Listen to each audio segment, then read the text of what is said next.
if there's any mediums out there, or people who think they're mediums, come in and prove me wrong. The email address is at the end of the show. Email in and come in and prove me wrong. Prove that you are psychic, because I don't think you are. So have you used any mediums that were just terrible? No. We've had people who seem great, fantastic to talk to. They know exactly what they're about. Well, you know, come along on a night with us. And then they're sneaking off and having a drink and coming back stinking of booze and stuff like that. We pay our mediums really well, and we expect a lot from them. And one thing that I really expect is that they come, and it's not just about being mediums; it's how they deliver to other people. No, yeah, that's the most important thing. Yeah. I mean, I can't judge their mediumship, but I can damn well judge how they're delivering that to our guests. I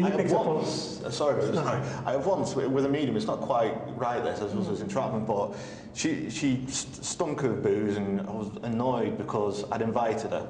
You know, as a team, we'd share the price between us, but we wouldn't let that. You know, this is what they do for a living, so I wouldn't let. I actually said, right, I look out the window and saying, I could see like a sort of World War platoon outside. You know, they're all staring at me, and she came outside. And then for about half an hour told me why they were there. I made it up, but they told me why they were there. What they were doing there. Can I tell you a story? Tell me a story, my friend. I live in a place called Mold, the charmingly titled town of Mold in North East Wales. And there's a pub there called the Boar's Head, which a friend of mine used to live in, and I'd experienced ghostly activity.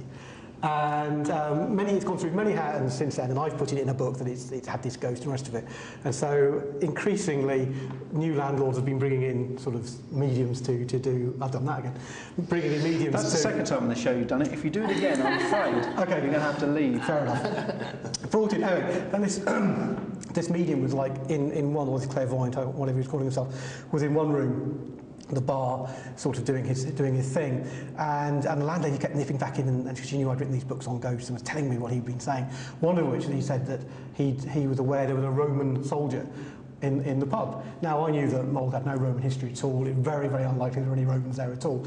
And I pointed that out. And she came back to me 10 minutes later and said, "Oh, it's my fault, I misheard him. He said a roaming soldier." I got it. I admire that. That was quick. That was quite quick. I mean, but this is the point. I know I've recounted this numerous times before, but I know Yvette did a reading for a producer we had, a new producer we had on one of the lives.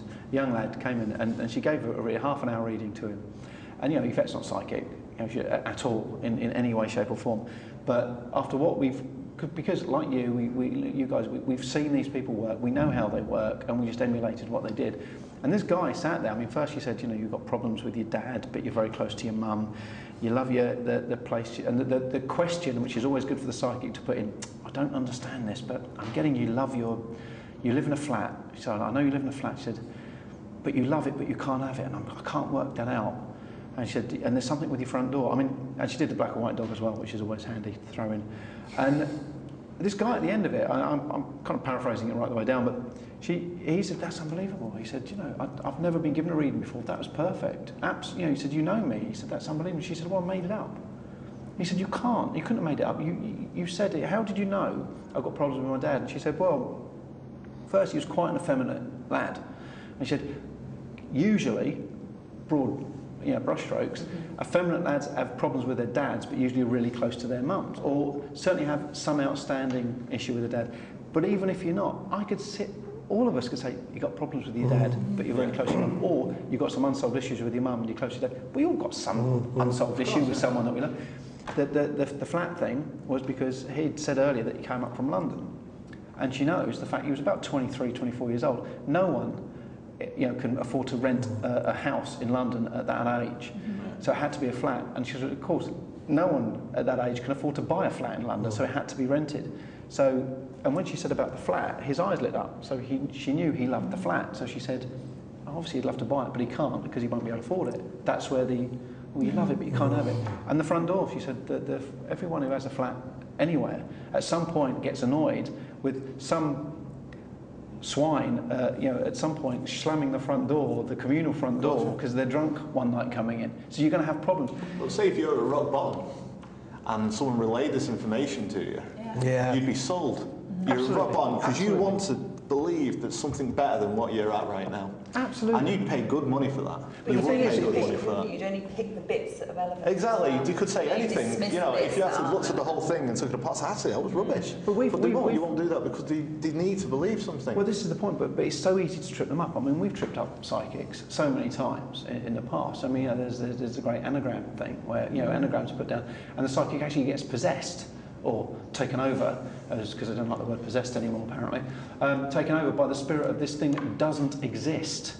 And, but at the end of it, their argument is, well, because you thought of it, it became an energy in the ether which I picked up on. My point is, so why did you not pick up on fake Burke? Because that's what we were all thinking together, and you didn't come up with a fake Burke, because that must have been out there even bigger than the That's it. When anagram. you get possessed in Egypt, all of a sudden, there's no Egyptian language coming out. You know what I mean? It's just Absolutely. it's been related. I mean, the best one I ever saw was walking into a location in Nottingham, which is the Galleries of Justice, and in the big courtroom there, a medium that was trying out for us walked in, and she's, after 10 minutes of long deliberation and drawn out breaths, was, somebody's been tried in here. And you're like, yeah, all of us right now. I don't think she lasted the rest of the event, actually. I mean, it was... I know you think very highly of Brian Shepherd. I've never met him, so I would never judge, but there was once, it was one of your lives, and you were in a theatre,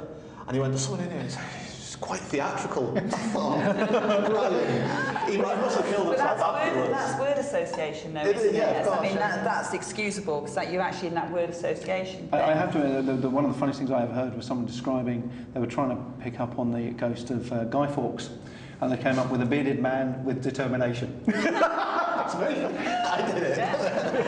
It's all your fault. That was new stuff. It's history. No one knew that Guy Fawkes was a bearded man with determination. Perfect for history. Well, I like the psychic, people who talk to dogs and pet the psychic pet, you know what I mean? It's like, I can look at my dog, I know exactly what she wants right away. Absolutely. I don't have to be psychic for that. Absolutely. But no, I have to. But then again, this is another thing with the psychic thing, about going on to talking to dogs and pets. I mean, I saw one very disturbing show some time ago where some psychic was talking to kids that couldn't, that they were like 6 months old, year-old kids, but relating what this kid was saying to this, and it was horrible. That it was so disturbing, isn't it? The one we saw that I was watching with Yvette, and I would have turned it off had I not been that horrified, because I wanted to see it through.